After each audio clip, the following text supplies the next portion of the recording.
What's good, YouTube fam? Welcome back to another video with your boy Hen.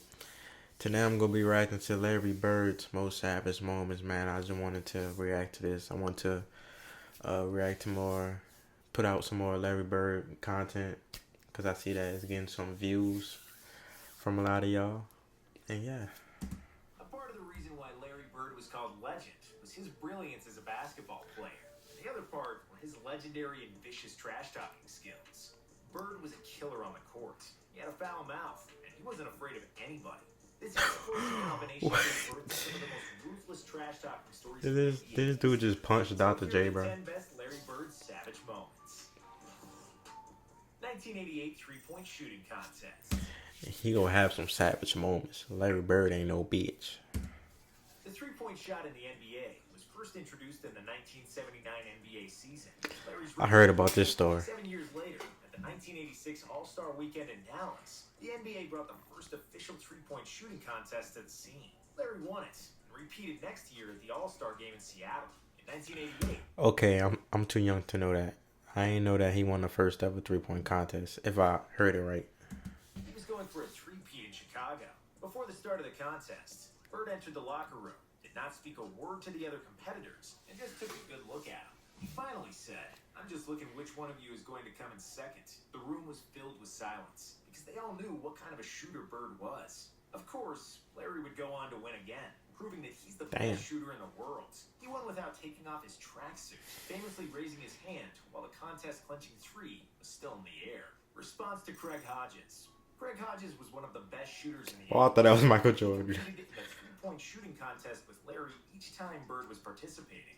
Larry won 3 times, and Craig finished second twice. When Hodges finally took home the title of the best three-point shooter at the All-Star Weekend in 1989, reporters asked him I if the never main heard of reason for him. his What the victory fuck? was Bird's injury and non-participation. Craig said, "Larry knows where he can find me," and Bird replied, "I know where. At the end of the Chicago Bulls bench, the left-handed game." That's why. Larry Bird was in the prime of his basketball brilliance in the 85-86 That's season. why. He Larry led the Bird Celtics cold, to the bro. title. They lost only one game at home throughout the season and the playoffs, setting an NBA record with 50-1. The Portland Trailblazers were the only team to defeat the Celtics at home in December, so they were a good bet to win in front of their They were so competitors. tough. What Before the the game, hell? Only one Bird loss surprised at his home. teammates and journalists Whole by season. saying that he would shoot all his shots with his left hand, except long jumpers. This was the last game of a long road trip. Larry would always find new motivations and challenges to get through the monotonous grind of the regular season. In the game against Portland, he'd He go on to killing have y'all one with of the his most left memorable hand, games bro. of his career. He hit a shot to send the game to overtime, and then hit a game I would winner have in punched the Larry OT. Bird in his Bird jaw finished for the game with disrespecting me like 47 that. points, 14 rebounds, and 11 assists. He scored 22 points Triple with his left double hand and with his left out-shooter hand? Waterman Fun, which tells you how insanely good and confident this guy was. White guy's guardian. Larry is not white. Larry is clear, said Bill Murray in Space Jam, while explaining Bird's ethnicity to Michael Jordan. Larry Bird had skills for days. He was thinking the game 3 moves in advance. His jump shot was money. He was nimble at 6'9", but he wasn't by any means an athletic player. Bird suffered from WMCJ syndrome, which stands for White Men Can't Jump. And he was aware He of remind me it. of On Luca, one but occasion, better, he told bro. basketball I Black gotta Men see Can't more Jump from Luca, because their son. natural ability and But as of right athleticism now, Bird is were better than him. But they remind me of each other. The opposing teams would defend him with another white guy. Bird said that it was They not so disrespecting athletic. his greatness because he was dropping 30 and 40 on the most athletic players in the league. So if you put an unathletic white guy on it, that's barbecue chicken right there. In the trainer's lab. The highest scoring game in Larry Bird's career came in the 1986 season, in a game against Dominique Wilkins in the Atlanta Hawks. At the beginning of the first quarter, it was obvious that Larry is in the zone. He'd hit everything he threw to the basket, with the announcers repeatedly saying they were watching the greatest shooting exhibition in basketball history. Bird scored 60 on 61% His jump shooting, shot so 15 pretty to me. 16 on free throws, hitting ridiculous shots over several players.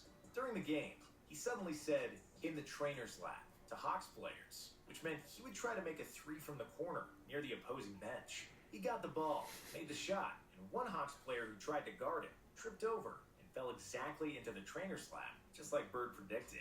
The Hawks bench was so amazed that they were laughing and high-fiving each other, totally perplexed by Bird's brilliance. After that, they were fined by their coach Mike Fratello for cheering on the opposing player, tormenting Shit, that's tough. Dennis Rodman was one of the best defenders in That NBA nigga was history. hurt. His quick feet, long arms, and a motor that never shut down.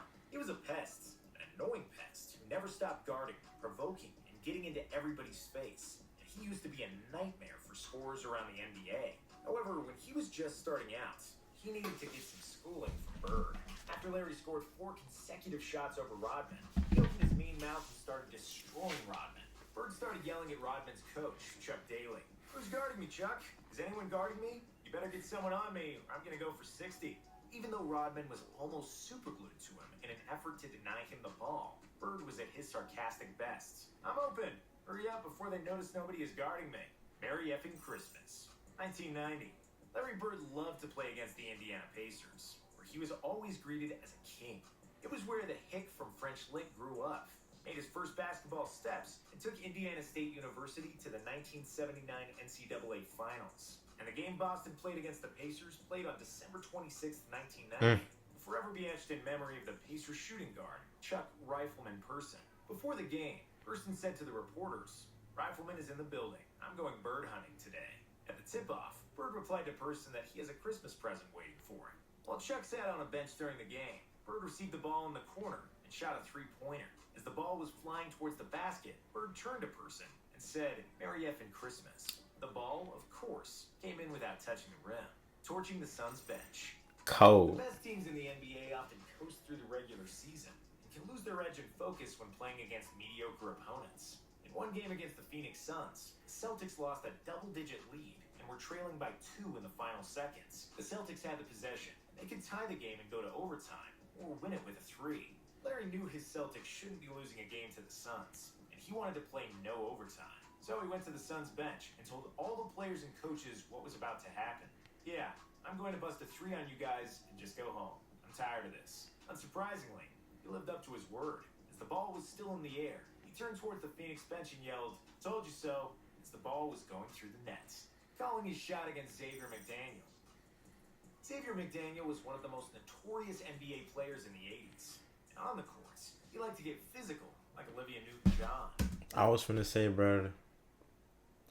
Like, let me shut up, bro, for y'all get on my ass. He was playing for the I'm about to say them stories sound He fake, was but no, it's messing not. with X-Men. However, Living Bird was proof. not They got afraid to fucking scuffle, and there were receipts of him multiple doing stories this. of Larry participating in bar fights during his NBA career. In a crowded Supersonics arena, Boston and Seattle played a close game tied just 10 seconds before the end.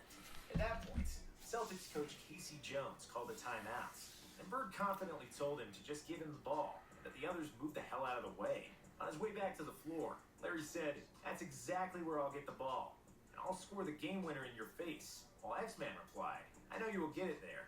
I'm waiting for you."